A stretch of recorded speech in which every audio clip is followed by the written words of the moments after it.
confidence and opportunity. If you use sports to build confidence and you create opportunities for them, you're giving your kids the best gift you can. Welcome to On the Fly. I'm Joey Picard, joined as always by Coach Martin Bose, the unrivaled director of coach and player development for Massachusetts Youth Lacrosse.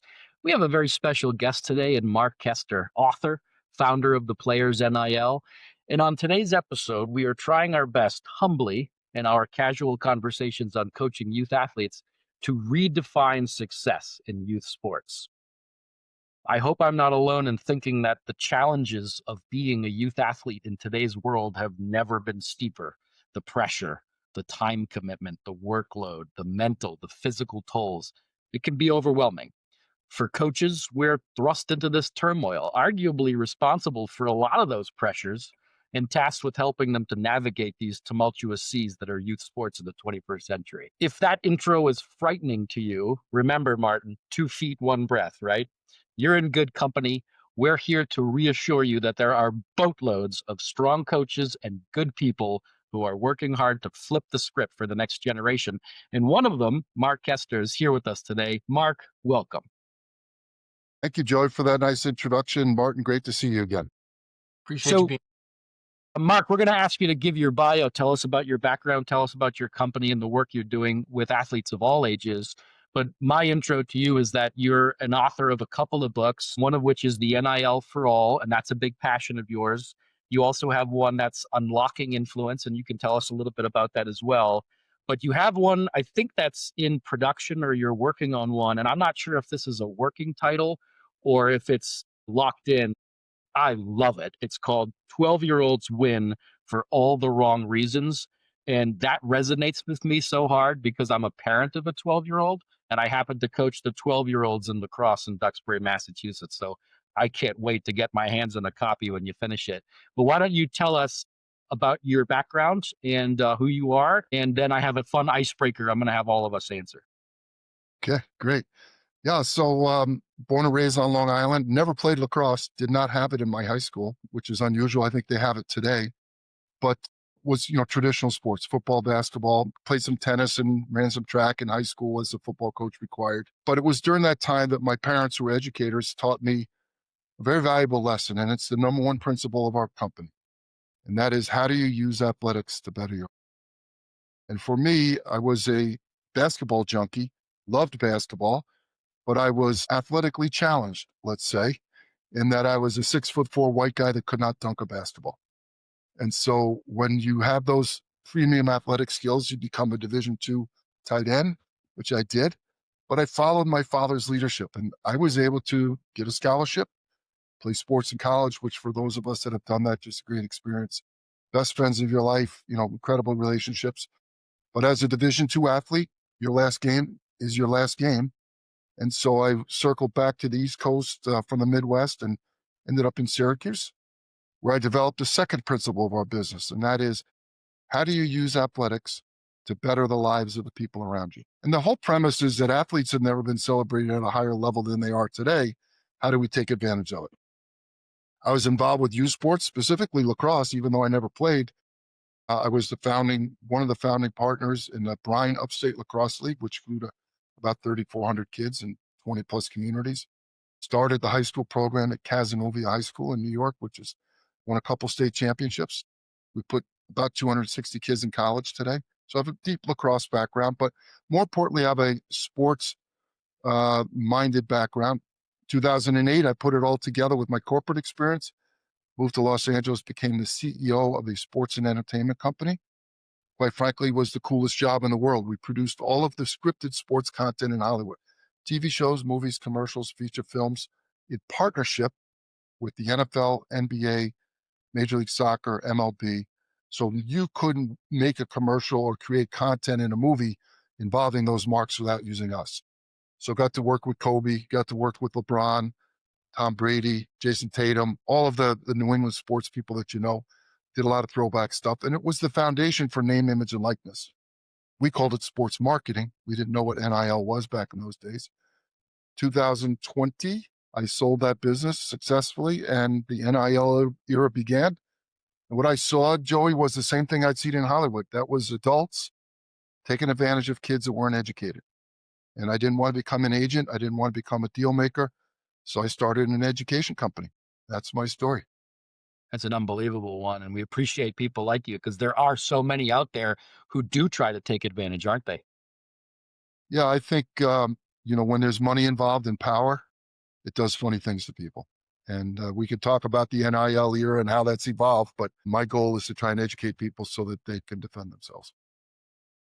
So we're going to have ourselves a conversation about the state of youth sports and what we can do as coaches to help positively influence these kids. I love how you just said you want to make sports better for people and how it can improve their lives and then the lives of others. So I'd like to pepper in as we talk, the things you've worked on, the principles that your company deals with, especially the unlocking influence, which I know is kind of a newer sect of what you were doing. Can you tell us a little bit before we begin about the 12-year-old win for all the wrong reasons, a concept? Yeah, I think it's been evolving for a long time. I'm fortunate enough to have 5 children, 4 of whom became Division I athletes. So I've lived this journey, and it started with a conversation. My oldest son was probably about 10 or 11 years old, and at a social event, I met the head of the local community Pop Warner youth football program, and I was introduced to him by a mutual friend who suggested that my oldest son perhaps could be a good athlete and perhaps was of a certain size that he might be a good football player. I happened to take a personal stance on tackle football at that age, and my children never played that. And the director of the program said to me, Mark, you're making a major mistake. And I thought to myself, oh boy, here it comes. He said, if your son doesn't play Pop Warner football in this town, he'll never make the varsity. Well, that just fueled me, of course. That son grew to be 240 pounds. He was an all-state football player. He went to Johns Hopkins University where he won 2 national championships. He's coached at Ohio State, UMBC, and now is back at Johns Hopkins. He's coached multiple All-Americans. He played professional lacrosse and won a championship. And so 12-year-old success means nothing. There's no direct line. In fact, it can be the inverse because they win for the wrong reasons. They grew faster. Parents bought better equipment, maybe more of a coach. Maybe the parents are type A and the kid was practicing more than others. But having worked with thousands of college athletes and hundreds of professional athletes, I know this. When a professional athlete walks in the room, you know it, right? They're either 6'7", or they run like a jitterbug. There's just obvious things. And all the hard work in the world can't change what God gave us. I was never going to dunk a basketball, right? That's okay. So what happens though with the 12-year-olds that win for the wrong reasons is they probably become a little bit complacent. They probably develop some skills that are not healthy long-term. Maybe they don't work as hard. They get used to winning. They don't know adversity. They get used to the celebrity that society puts on them, specifically their parents. Oh, little Johnny scored 4 goals on Saturday morning at the soccer game. Well, we know that that doesn't make any difference.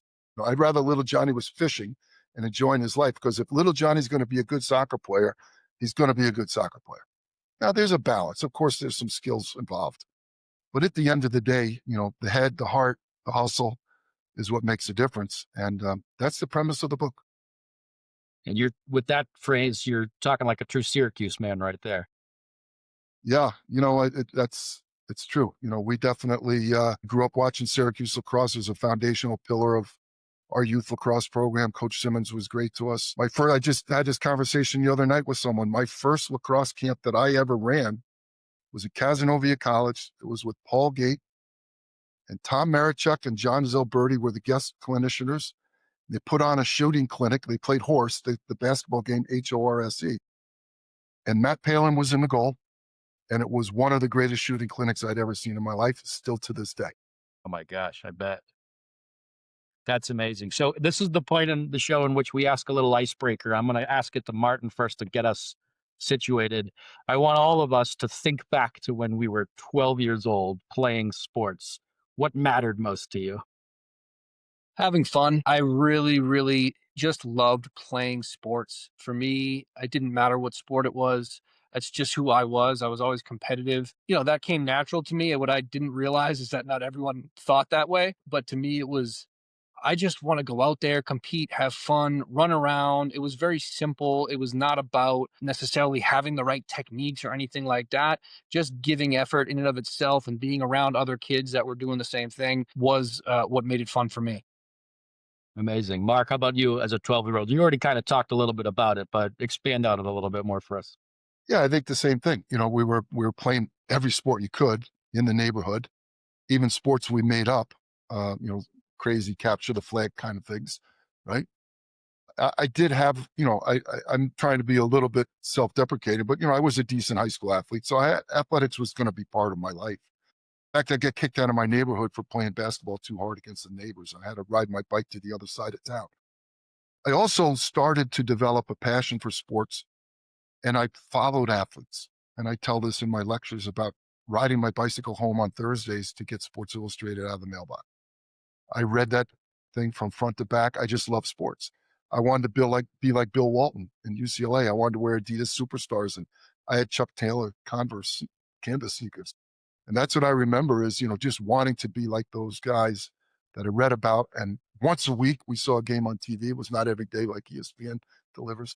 But yeah, I found a passion that my father helped me use to better my life. Oh, that's fantastic. So, Mark, very similar to you, they did not have lacrosse in my town when I grew up. They did have it in high school, which is where I saw it for the first time, and in college. But for me, I was a competitive swimmer and almost year round. That's very different than lacrosse that I coach and kind of foster in my community. It's so individualistic. It's so like almost lonesome because you are one with your mind underwater. You can't hear anybody. And so you have to be very strong willed and strong minded to do that. I did play team sports. I love team sports. For me, I just didn't want to let anyone down. And my soccer team, I didn't want to be the reason why we got burnt and the goal scored. So fun was a big part of that. But I always preferred the individual sports because if I did have a bad day, if I wasn't focused, I was off.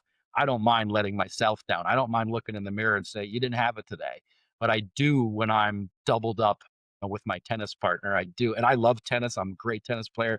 I'm really good at doubles, but I prefer singles, which I'm not good at for that very same reason of mentally I just don't want to let my team down. And so I don't know what a psychologist just would think of all of this, but the team sports aspect was amazing because you can contribute, but there's that sense that I'm a cog, I'm one part, and you need all these parts to work. And I think it's an interesting concept, especially with your expertise, because we tend to celebrate the individual. We tend to celebrate the superstar. We tend to celebrate the one who comes into a room. And besides being 6'7" and the fastest one and the tallest and the biggest and the strongest, they have an aura about them too. You can tell a celebrity or an athlete walks in because of just like the swagger that they have, right? Yeah, they're different, and a lot of it is their makeup. It is how they walk in the room, the swagger, no doubt. And a lot of it is there. And I think, again, what can athletics do for you?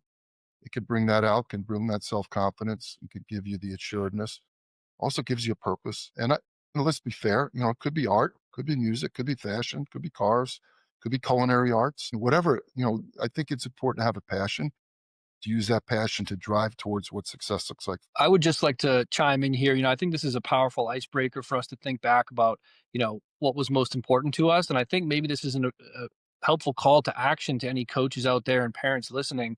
Ask that question to your youth athlete. I wonder if I would have the same answer if the 12-year-old me was really asked that question. But I do have a lot of vivid memories of phrases and really the energy that was projected down onto me from my parents. And it was never about, winning and getting better necessarily. And I do see that a lot in today's day and age. And that's part of, I think, what we're discussing today is kind of that issue of like, if a kid is asked that question, they put their head down and they're kind of like, getting better is the most important thing. And it's like, that seed was planted there, and maybe that's a call to action to our listeners of, why don't we ask our kids and see if we can get an authentic answer of what is most important to you in playing youth sports. Yeah. Why are you here? And as one of our guests in a previous episode mentioned, 100% of these kids had their parents sign them up, right? Now, they may have instigated it. They may have said, "Oh, that looks fun. I'd like to do that." They watch a game of Syracuse and they watch these stars and they say, "That looks like something I want to do." And a lot of times the parents will say, "This is what is done in this town. you're going to do it. You're going to try it. And then you're going to try this and you're going to try that. And they kind of dictate that. So having that conversation after a couple of practices is a great idea, Martin, because we can really get authentic answers as to what drives these kids. And they're 12-year-olds are smart and are perceptive enough to be able to give you a good answer. They know what they're there for. They know what they'd like to accomplish out of it. And I think it's a nice segue to begin talking about our discussion today, success in youth sports. There's lots of answers, but before we can get into the idea of redefining it, which we're not going to do with one podcast. But before we even talk about it, what do we perceive success looks like in this day and age? And I'm asking the three of us to kind of examine the zeitgeist and say, what's success in 21st century Western civilization? Well, I believe that, first of all, let me just say that, when you ask the questions about to a 12-year-old, of course, they're going to spit out what Martin said, what the parents have fed them. And so really the message to the parents and the coaches is, are we valuing the right things? Should we even be keeping score, for instance? Should we have playoffs? Do we really need World Series level rings at 12 years old and a little bit? Because then we're setting the wrong message. We're saying that winning is the ultimate thing. Personal growth isn't emphasized, skill development, the soft skills, teamwork, competitiveness, going through adversity. How can we frame coaching? And you guys have a tremendous roster of coaches. How do we help the coaches understand what the real value is and what's really important? And unfortunately, I speak from hindsight, because I had this theory about parents. And, a good parent, it's like a highway. You go down the middle of the highway. And that's great. Everything's good. The kids are good. Family's good. Everything's good. But on one shoulder is the crazy out of control parent, the helicopter parent, whatever you want to be. On the other side of the shoulder is the parent that never shows up, the absentee parent. And we know both of those cases. And I don't care who you are. And I'm raising my hand as the first one. As a parent, from time to time, you drift off from one side to the other. Good parents come back to the middle, right? And so how do we get them to come back and realize that we're valuing the wrong things, or we should be emphasizing more and supporting our children through these experiences? And the last bit of advice about this topic, Joey, the two greatest things parents can give their children, and I don't care who they are, I don't care what their passion is, I don't really care what age they are, but we're going to talk about 12-year-olds. The two greatest things your parents can give a child: confidence and opportunity. And sports is a way to do that. But if you use sports to build confidence and you create opportunities for them, you're giving your kids the best gift you can. I love that. Martin, what's your answer to this? Twofold. I think, if I'm to simplify what is defining success, in one sense, it's, do they want to come back the next year and continue playing? I think that is one way to think about it. Maybe that's a KPI of, like, if they want to continue it, that's successful in and of itself.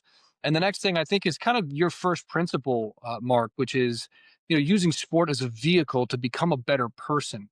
And it's like, it's such a friendly and like humbling reminder, is like, you're going to be a human a lot longer than you're going to be, this athlete or this player, right? Regardless of what level you make it to. And so to have that put in the context of, are we becoming a better human being, a better person, a better friend, a better son or daughter, a better cousin, a better brother, a better sister? It's like, if the sport is the vehicle to that, I think that is a great way to put the success wrapper around it in a very safe and healthy way. So I'm going to challenge you, though. Do you think that is the case, though? Do you think that is a universally agreed principle? Or do you think that that's what we are trying to get it to be, but there's something else kind of going on that we're battling?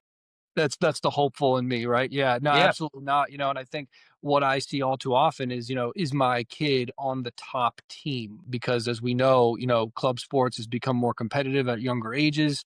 And so there is that AAA team now for, say, a third and fourth or fifth and sixth grader. And unfortunately, we do see those cases where, the success of the player and the excitement in the parent is that they had made it onto that team and they went to this tournament and did well. And it's fine to be excited for a kid about that, progress that they're making and that they're getting recognized as being, you know, valuable for their team at this age. It's just, if it's not put in the wrapper that I mentioned previously, that can be a detriment to the longevity of their career and how much they enjoy it, on the long term.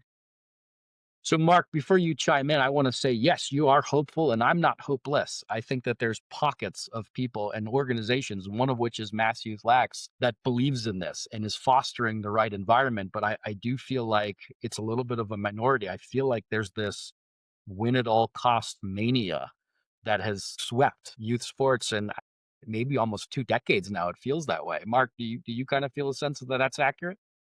Yeah, of course. I mean, it's what society reinforces, right? I mean, look at the major college football right now. We have 8 coaches that have lost their jobs in the last month, right? Because they didn't win enough, right? And we've lost patience too, right? We're an impatient society. Everybody wants to microwave things and make it better. So it's a societal issue. And I am hopeful. I am not hopeless. I am hopeful that we can change lives one at a time. And I think through podcasts and through organizations such as the one Martin's involved with, can we reprioritize what the goal should be? And I think it comes down to the beginning of the season, the coach being honest about what success looks like. And if they say we're going to win the division and make the playoffs, that sends the wrong message. That means winning is the most important thing.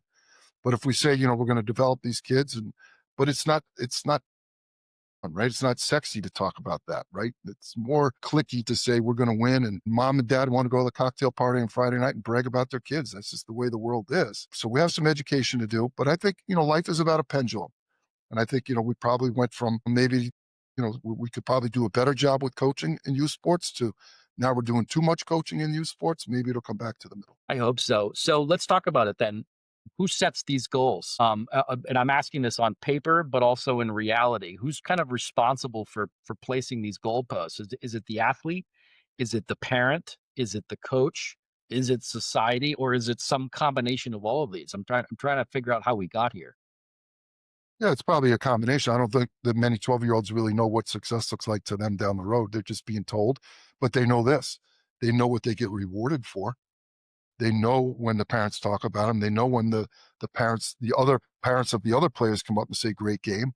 They see the statistics on a sheet in high school level. They read it in the paper or on the internet. So, and high school is a little bit different because it is more of a business at that level. But back to the 12-year-olds, it has to come from the parents. It has to. We have to reinforce what the priorities should be. They have to hold coaches accountable, and the coaches have to be accountable to themselves about what their real goal is. Look, there's a lot of people in this world that want to live vicariously through their kids and through their teams and relive their lost high school careers. But I also know this, and Mark can speak to this, there's a shortage of good coaches. It's hard to get people. And sometimes you take a warm body, and the risk is that you take somebody that's a little bit over the top. Yeah, what I would add to that is to focus in on the parents. I think there's unfortunately a lot more emphasis, and you mentioned this, Mark, about being able to brag and say, my kid did this, my kid did that. And I think if we have the ability as parents to know the value in what we are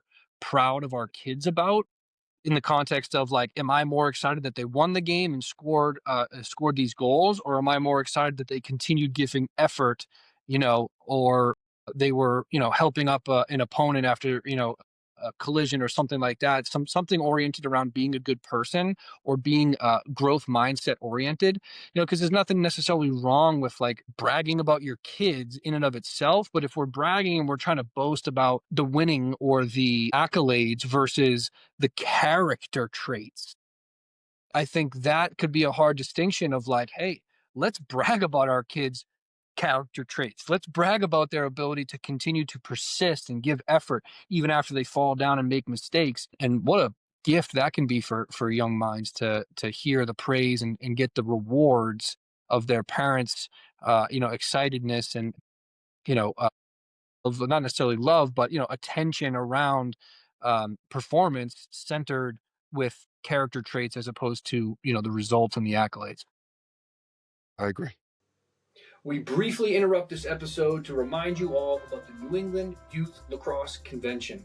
This upcoming convention is the 4th annual. We'll be hosting at Gillette Stadium, and we're super excited. The date for that is February 1st, and we'll be welcoming coaches from all around the country with tons of different speakers and vendors joining us. We hope you'll join us too. Please check out the Instagram page for more information and to gather tickets as well. That's NE Youth LaxCon on Instagram. One more time, that's NE Youth LaxCon on Instagram. Hope to see you there. Martin, you just said it, and you've said it before, but really haven't expanded too terribly on this. But you've talked to me before and other coaches about the idea of having decision-based goals versus results-based goals. So could you talk a little bit about that? And then could you tell us how a parent is able to celebrate a decision-based goal at their cocktail party and on the sidelines, which is a really hard Sure. thing to do. Yeah, no, it is. And I would just replace the word decision with behavior, Behavior-based. right? Behavior based versus results based. In lacrosse, a simple example would be, if I'm an offensive player, I would like to take one shot per quarter is my goal, as opposed to I want to score a goal today, right? If I'm taking one shot per quarter, likely I'm going to end up getting those goals. And then I can get into defining what a good shot versus a bad shot is. The behavior based goal in regards to like character trait, it could be as simple as, am I making eye contact with the coach when he's speaking, right?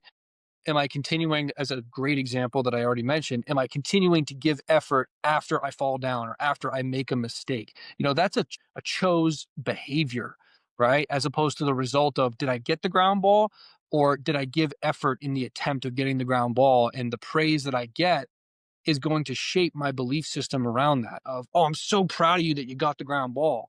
Whether they got it or not, I can say, I'm so proud that you gave effort at that 50-50 ground ball, even if you did or didn't come up with it. That's what I noticed. And I thought that was really great about your game today.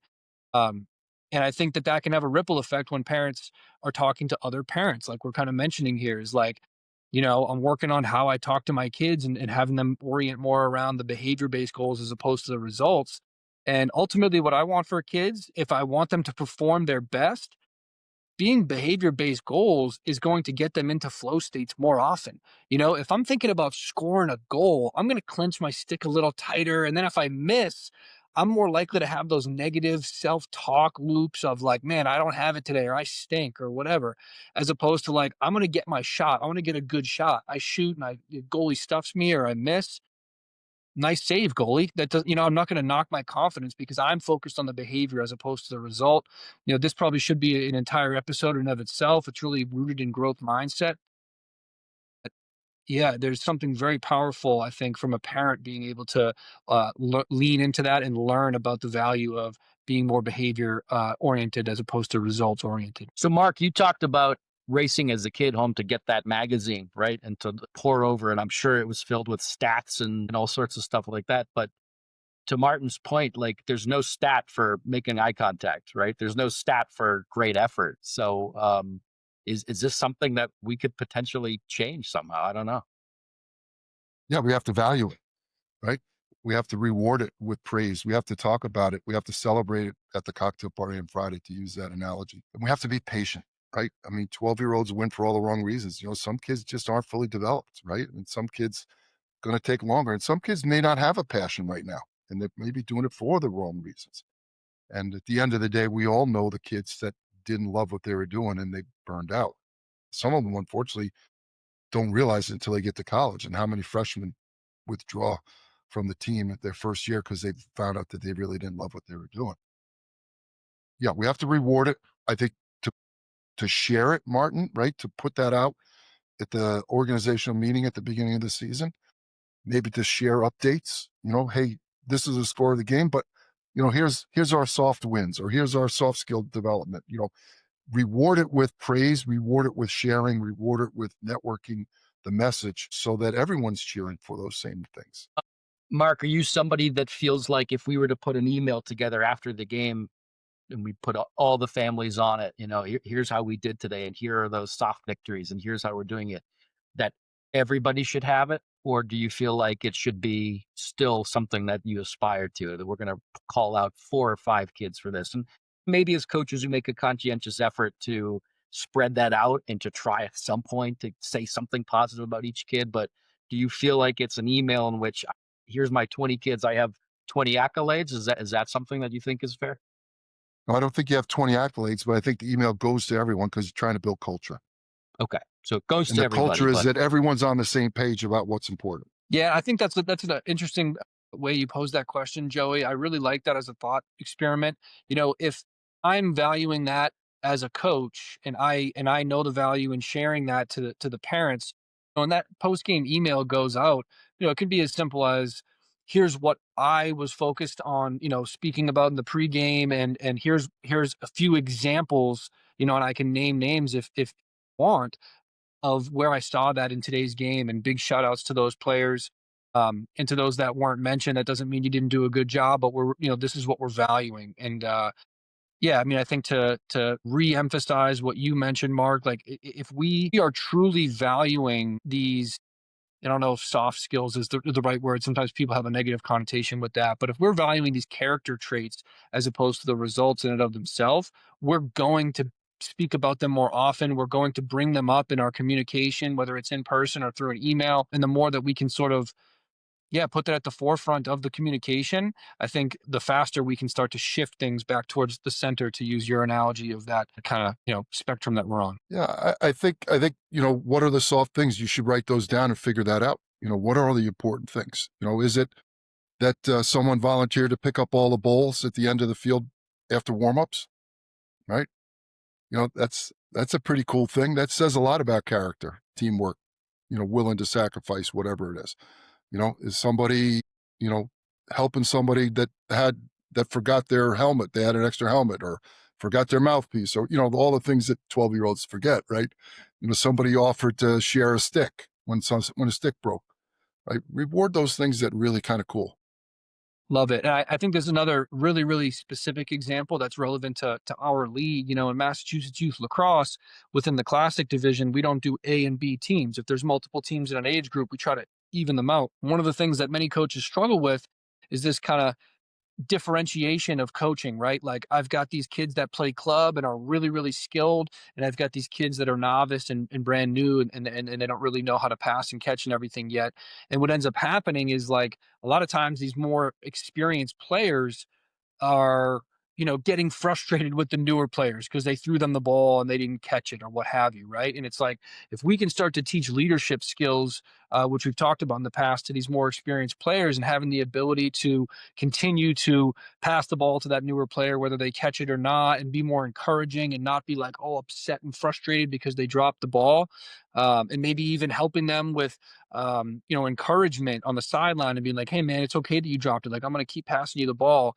What a powerful thing for a coach to value and emphasize. So I just thought that was relevant to what you just said, and is obviously specific to our league. So yeah. And then the other thing to add to that, besides the balanced teams concept, Martin, is the fact that they don't keep track of the standings and the results for our Sunday games. The two teams play. They know that there was a winner. The referee knows it, the parents know it, the players know it, but they shake hands and they go their separate ways, and no one's the wiser. We don't say this team's 8-0, this team's 4-4. It doesn't matter. One thing, I occasionally will run into a coach and they're just kind of bragging about their record. 7-1 last year, made it all the way to the semifinals, and that's great. But I hope you understand that ESPN is not coming in and doing a 30 for 30 story of your youth season this year. That's not that spectacular. I think a better metric, and Martin, you already said this, is, are 100% of those kids coming back next year? That's something that we should be celebrating. That's something that you should go around, and we'll shake your hand for that. You got the retention. Everybody felt valued. Everybody wants to come back and do it again with you, regardless of whether you were 8-0 and semifinalist, or if you're 0-8. That last game, you came within one goal and it's the closest you ever had, and the kids gave you a Gatorade bath because of it, which, by the way, is my story in my first couple of years of coaching, is with a brand new team and a brand new town program, starting from scratch. And so I've been on both sides of that spectrum. But it's clear that the three of us, and there's many more, we kind of understand what success should look like for a 12-year-old and what we need to value. The challenge is, how do we get everyone to buy into that? And I think a great start is what we talked about, is, communication, building the culture. Mark, as you said, making sure everyone's aware of, hey, these are what we value, these are what our goals are. But this is a podcast that's listened to by a bunch of youth coaches, and we want to be practical. We want to be advice forward. So what else? What else can we do? What else can we give them in their arsenal that would allow them to help kind of shape this culture? Because as coaches, we have a lot of influence. Yeah, I would say, what are your off-field activities? Is there a community service component to what you do? Is there a mentorship program? Can you take, there's so many of these great programs now that take, children with disabilities that love sports. and have them become team mascots or captains. Um, the aspect of it, can we do things besides just be focused on the field? Are the things off the field in developing a person? And it's not sexy, right? It's boring, and people have time commitments, and it's really hard to get people to buy in. But if you're really focused on the long-term vision and not the short-term gain, you're going to have success stories of the 14, 15, 16-year-olds that are good citizens, good students, good people, make their high school team, have a decent career. Some will go on to college, not all of them, obviously. But tell those stories. Tell the success stories of the kid that was 12 that grew and prospered and now is 16 or 18 or 22 and really successful in life. Put that as the goal out there. So you're starting to talk about it, and I want you to expand more because one of your concepts, Mark, you and your company is storytelling, right? Is the influence. And so this is a great opportunity for you to tell us about what you believe there for athletes to, beyond the stat books. This is who they are as a person. Yeah, there's three universal principles that I've developed in the last 3+ years of the players NIL, and from speaking to over 60 schools now in the last 12 months at the college level and thousands of students and athletes. This is somewhere north of 1,500 Zoom calls that I've had since I started the company. So I've had a lot of conversations. I'd like to think I'm a good listener. But there's three things that every young person, and probably quite frankly, every person needs to develop. The first is personal brand. And I think the NIL era has made us more aware of how important your personal brand is than ever before. We define it simply as this: what do people say about you when you're not in the room? The second principle is storytelling. How do you tell your story about who you are that makes you interesting, relatable, admirable, things that people connect with you about? And then the third is networking. How do you take the first two principles and create a network?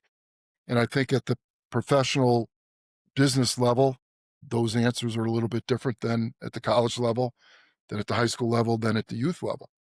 But here's the one thing that we know: personal brand is what people say about you when you're not in the room. And so when you come off the sidelines at 12, you throw your helmet because you're frustrated? Are you late to practice? Do you forget your gloves? Are you not a good teammate? Do you never pick up the balls at the end of the field? Because these are personal traits that at some point people are going to recognize, right? And so the storytelling part is, let's just be candid about high school athletes. What do they want to do? They want to go to college and they want to use sports to get there, okay? Which is a great, great path. But at some point, you're going to have to tell that story to a coach. Why should he recruit you versus someone else? And my son at Johns Hopkins this summer told me he's got 150 emails a day from high school kids wanting to, be part of his program. He can't go through all that. No one can. So what is it that attracts him to someone else? Of course, play on the field is important, but all things being equal, we want to be connected with people that are successful, people that are mature, people that are not going to be a problem in our program. They're going to be good students. They're going to be good citizens. They're going to be good athletes, right? And how do you tell that story? And then the networking part would be, how do you promote yourself to college coaches so that when they come to the field in the summer at the tournament, they're looking for number 47 from a particular team. So our realm, Martin and I's, and he's got a lot more experience with high school and college than I do. I've been coaching youth for the last 20 years, so this is kind of really in my wheelhouse. But these kids change, they grow up, they mature, they have those spurts of both growth but also interest. So for the kid whose story right now or his brand is they do throw their helmet, they do pout, they do complain about calls and playing time. Can they change? Can we use our influence as coaches to rebrand them, for lack of a better word, so that they have hope and can improve themselves in their lot when they go on to high school, because they're still so young and impressionable at 5th grade, 6th grade. Of course, it's the parenting story in the highway, right? We all go off the rails from time to time, Right. but good, solid citizens come back, right? And so, and 12-year-olds need more guidance with that and more reinforcement. And it warrants a conversation with the parents, probably. Hey, look, these are the principles and values that we're upholding, and your son or daughter is not upholding them. And, we need to change this behavior. And by the way, it is going to affect you down the road. And I don't care if you're an athlete or not.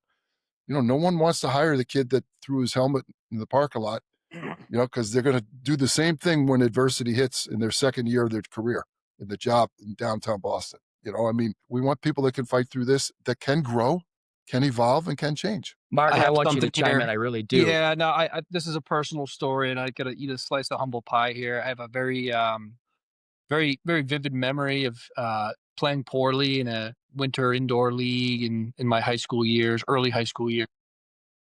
I threw my stick. I threw my stick at the end of the game, and um, I remember doing it. I don't remember what I was thinking or anything. I just remember throwing my stick.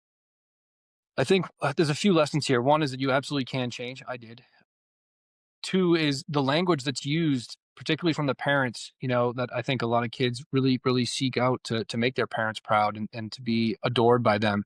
You know, for you to say, when you throw your stick, because you threw your stick, you're entitled. You're this kind of kid.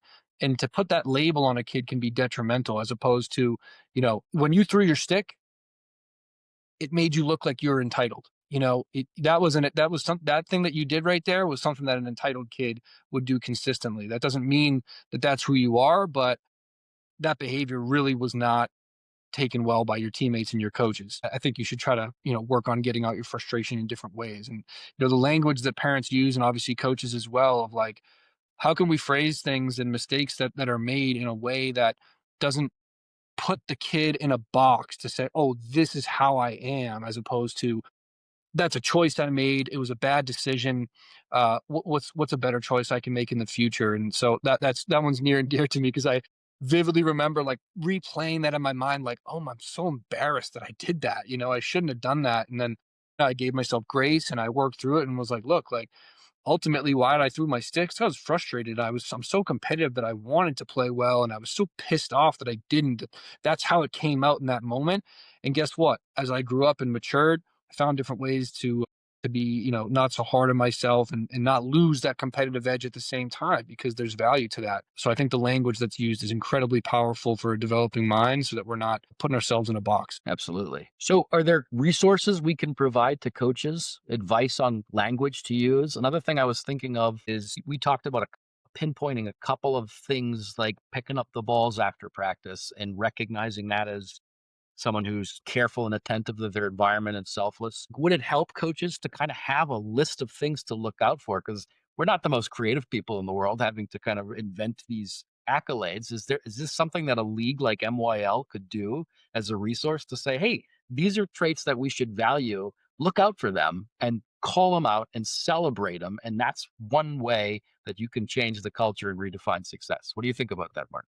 Yeah, I think we're actively trying to do that, and as we're seeing, it's a continued process. One specific thing that I can, link in the comment section, the show notes, and I've mentioned multiple times here is this concept of growth mindset. There's been a lot of different studies done over the years, founded by Carol Dweck, and I'll put something in the show notes, probably two links, one to a TED talk and another to a study. It has to do with these behavior-based goals. It has to do with the language that we use. One of the studies that was done, I think, is so profound. It has to do with the praise that was given.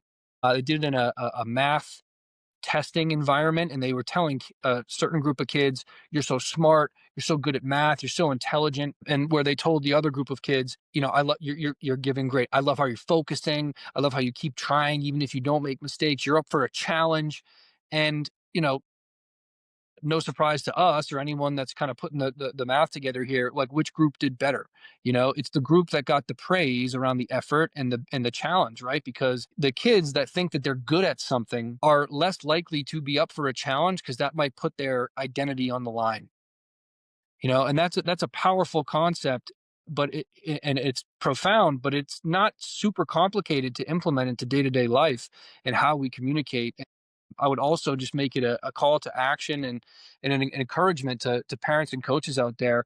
The best way you can get your kids to think this way is to think this way yourself and embody it and learn about it yourself and do the continued education on your own. Listening to this podcast is hopefully helpful, but I really encourage you to look at some of the links we provide and embody some of these things. And the way that you talk to yourself out loud in front of your kids is actually more influential than talking to your kid and saying, hey, think this way.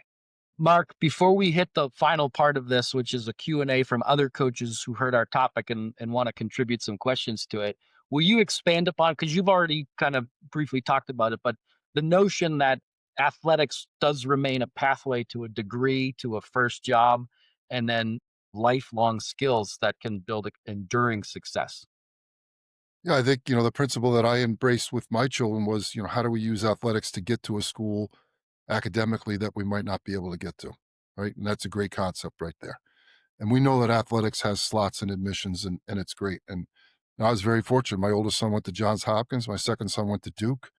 I have a daughter was a ski racer at CU Boulder. I have a son that played lacrosse at Hofstra. I have a daughter that went to Oregon, was not a college athlete. But the idea that athletes are celebrated by society is important. And here's an example. In the Paris 2024 Summer Olympics, in 16 days, the athletes from around the world generated 23.5 billion minutes of social content in 16 days. What does that say? We want to know about our athletes. We want to know a day in the life, behind the scenes. We want to look under the hood. We want to know what they're like. And we do. Social media has changed access to athletes. We know what LeBron James looks like when he works out.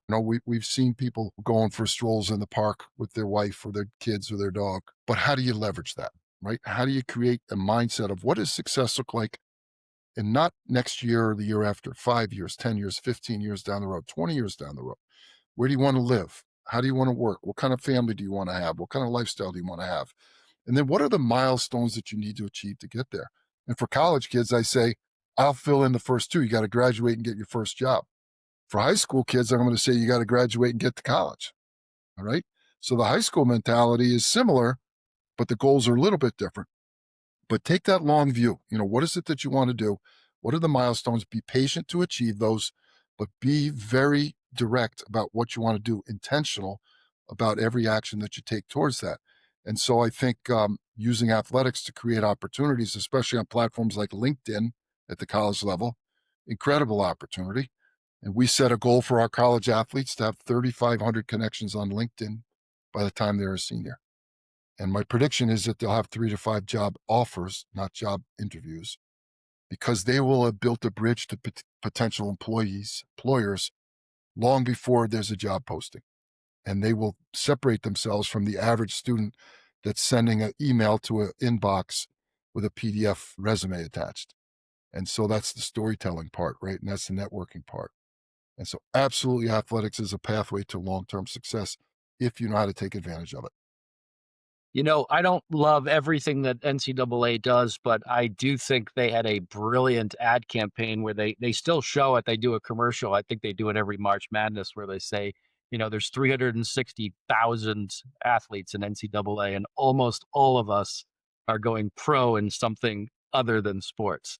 And I really love that concept. I love the idea of like, hey, education is number one. Yeah, a few needle in the haystacks are going to go on and make millions out of this, but you can make a very comfortable lifestyle and what you're looking for just by the connections you make and the lessons you learn through athletics. And it starts here. It starts at youth. It starts with good principles, good decision making, and behavior based goals. And we as coaches have a strong hand in shaping that at a very impressionable time in their lives. So it's never too early to start kind of thinking about this and educating the parents, right, Martin?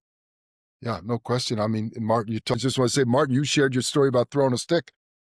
I was in gym class in junior high and probably said something to a classmate that I shouldn't have because he didn't make the shot that he was supposed to. And boy, that gym teacher took me against the locker afterwards. I still remember it. It was many years ago, but it changed my life in many ways because it reinforced that I couldn't be that person.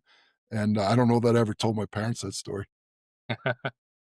Yeah, it's a different coaching environment. That's changed. That's for sure.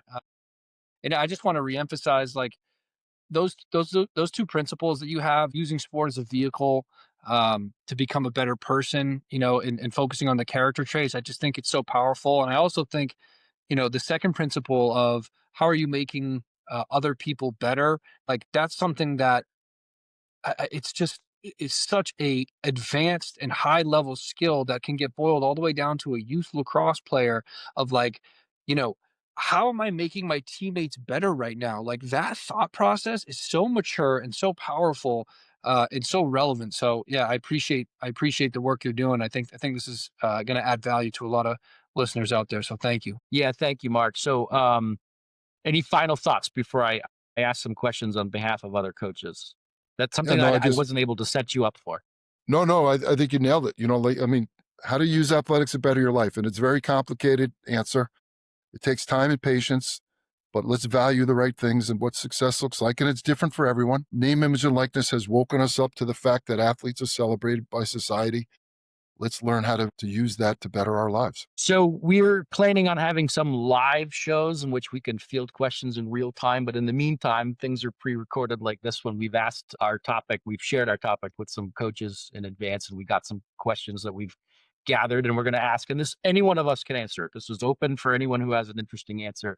There's 3 of them for today, one of which is the following. What are some things we can say after a tough loss that keeps things in perspective for the kids? Well, I'll let our resident youth coach chime in. Martin, what are you thinking?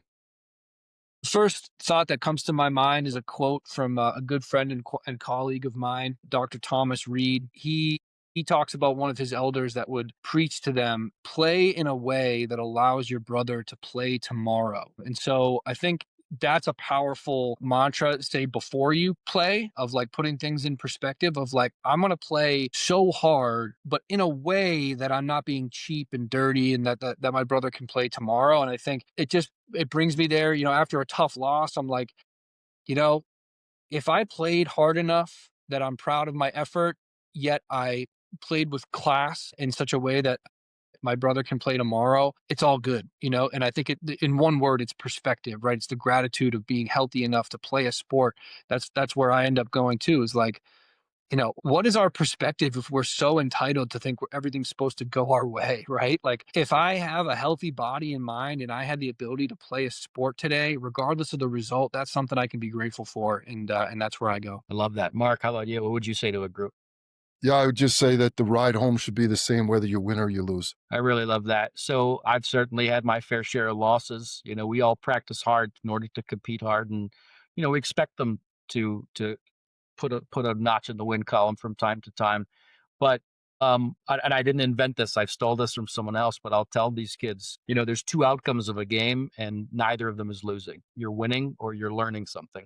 And today we learned something. And by the way, I think you learn things in win and victories as well. So I do like saying that. I want to share one funny story with you all that kind of puts a ribbon on it a little bit. I coached a team maybe about 10 years ago for this town, which was new to lacrosse. And we were behind the 8 ball a lot to all of our communities surrounding us were really so much more advanced because they just had it longer. Us making the playoffs was a big deal. We made the playoffs and we made it all the way to the state semis for the league, and it was a close game and we lost it, and we happened to have our varsity coach come and join us that game. He wanted to watch and support us, and he was with us on the sidelines, and we lost by 1. And obviously the kids were upset, especially the other kids throwing their gloves and sticks all over the field like they just won the NCAA championship. I felt like we said all the right things to the kids, how proud we were, what a great effort. This was a season we'll never forget. Go home, don't worry about it, we're going to get them next year, all that stuff. And we dismissed the kids. And then the adults, the 4 of us, all looked at each other, and each one of us was trying so desperately not to cry and to fall on the sword, saying, it's on me. I didn't prepare for this. And the defensive coach says, oh, no, this was on me, coach. I didn't implement the right thing. And then the varsity coach says, what the hell are they doing? And we all look, and every one of our kids is on the playground shirtless with water guns. One mom brought a water gun, and they're playing with the team that just beat us, and they're all having the time of our life. And that was such an aha moment for us, because we were like, this is going to eat away at us, the adults, more than it is for them. These kids just played an amazing game. They had a tough loss. Well, in and out, in one ear and out the other, and they're on the playground with the kids from Newton. And for me, that was like, okay, you know what? We did our job here. And so it doesn't really matter. Yeah, I think it's great. Sometimes kids can teach us things too. Absolutely. That's the point. The kids taught us a great lesson that day. Quickly, here's another one. How much should we be coaching in the now, and how much should we be coaching for the future, meaning preparing them for high school and college? And when does that ramp up? Boy, I tell you, that's a tough one. It's probably a unique situation. You're going to have kids that have that vision, and you're going to have kids that are, out there for the participation trophy. So you probably need to evaluate each kid individually. And it's okay to coach to the top, right? I mean, at the end of the day, that because winning is important in life. We want to be successful. but just make sure that you have a message for each kid for what success looks like to them, and that you support them in what their journey is, and allow them to decide that and allow them to change that. I mean, I know a lot of kids that were pretty laissez-faire in junior high and perhaps even freshman year kind of sports. And then all of a sudden, something kicked in. They became super competitive and became great varsity athletes. Absolutely. I love the way this question was phrased. You know, coaching, I guess it kind of depends on the way that you define being in the now versus like, I like to mention, hey, when I'm coaching a 7th and 8th grade team, hey, when you get to the high school level, you might need to be prepared for this or that. Like I'll plant those seeds, but as a blanket statement, I really try to stay as present as possible. And I try to coach in the now, let's say 98% of the time. And I'll use looking ahead as a tool to motivate. And like you kind of alluded to, Mark, certain kids are more ambitious than others. And it becomes very obvious to us as coaches who's willing to put in, a little more effort because they have that ambition. And sometimes I think looking ahead and just, bringing in, the ideas and concepts and strategies that might be relevant in the future and bringing them to the present moment can be a way to help motivate some of the players that maybe don't have that same ambition and to level up the whole group. Got it. Last one here, and then we're going to wrap this up. We've answered this, believe it or not, but this is coming at it from a league level, and we have league leaders here, Mark, yourself included. You were one of the founders of a league.